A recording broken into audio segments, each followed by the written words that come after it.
that long ago, we were talking about Night After Night with Ben Ransom, which was a little bit off-centre for Ben, but it was such a success.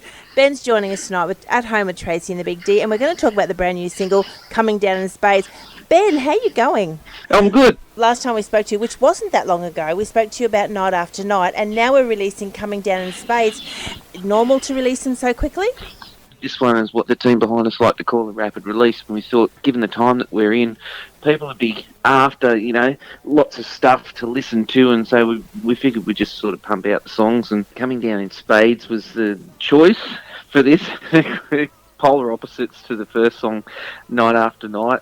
But it actually is probably one of my favourites off the album. It was definitely the producer Matt Fell's favourite song. Seems to have the similar hook that gets everyone got in with one more beer, and it just has that hook. Yeah. And I think when we listen to Coming Down in Spades, it has that same sort of grabs you and pulls you in sort of a feeling. I came up with this song while I was driving in between Sydney and Canberra, and I'm driving along and I'm looking at these beautiful gum trees. They've got this parasitic plant in it. It's like Australian mistletoe. I don't know what the real name of it is. And so it's got these parasitic plants that fall into the tree, the seeds fall in the tree from the birds' droppings, and it takes root in the tree and eventually sucks the life out of the tree, eventually killing it. And I thought, well, that reminds me of times and places that I've been, and that's how the song kind of started, facing these challenges, but coming out of it in the end because of the experiences that you'd been through.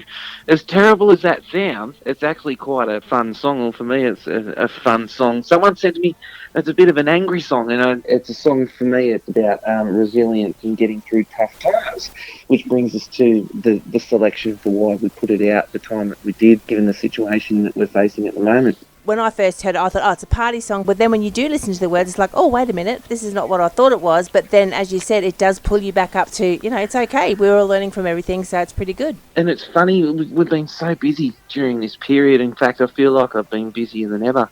The album is finished, it's complete, it's ready to go. And we've got the singles lined up ready to go. I've been writing as well and filming film clips, and some of the songs that I think are pretty good, we went back into the studio and started recording them. We keep kind of adding stuff. That the release of the album keeps getting pushed back, and I keep wanting to add new stuff to the album, and people are saying, well, no, let's get this one out and let's do another album. But there's no shortage of music coming and inspiration from everything that's been going on at the moment. Yeah, it sounds like we could have like a double CD coming.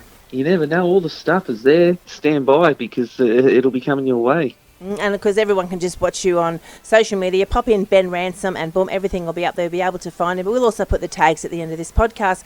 But talking about this song going off in a live situation, how are we looking at doing anything live at the moment? The thing I cherish and the thing that I'm really missing at the moment are the live shows, because that's where I find a lot of the energy and the strength in what I do lies. I can't wait until we get back up and running with the live shows. Nothing's happening here in Sydney for me till probably September. Everything's been cancelled, but we do have still locked in at the moment the VDM Fest in Billawheeler on the 3rd of October. I'll be performing up there. It's all still going ahead at this stage, and I can't wait to get back to Queensland, and because we've got all these fantastic songs lined up ready to go. And we've been sort of chomping at the bit to get out and get back on stage. The show is going to absolutely go off. Not only is the bands and the artists and everything like that just going to let loose, I think the crowds are going to do the same thing as well. Oh, I think so. For example, that festival is just such a fantastic lineup of artists, and everyone is pretty much in the same boat. I think you're going to be in for a real treat when these live shows come at you, because everyone will absolutely just sort of explode on stage. Follow Ben Ransom. As I said, just hop onto any of the social medias. You'll find out what he's doing, where he's going, what he's releasing and when he's releasing it, and how you can purchase it. Support our artists that are doing it tough out there, but I'm loving the fact that you guys are going hard at it and you're releasing more music, more and more each day. And thank you very much, Ben, for continuing the ride of releasing new music. Oh, it's an absolute pleasure, and I love chatting to you guys, and I can't wait to see you again up there in Queensland. And Ben Ransom, the new song, Coming Down in Spades. Just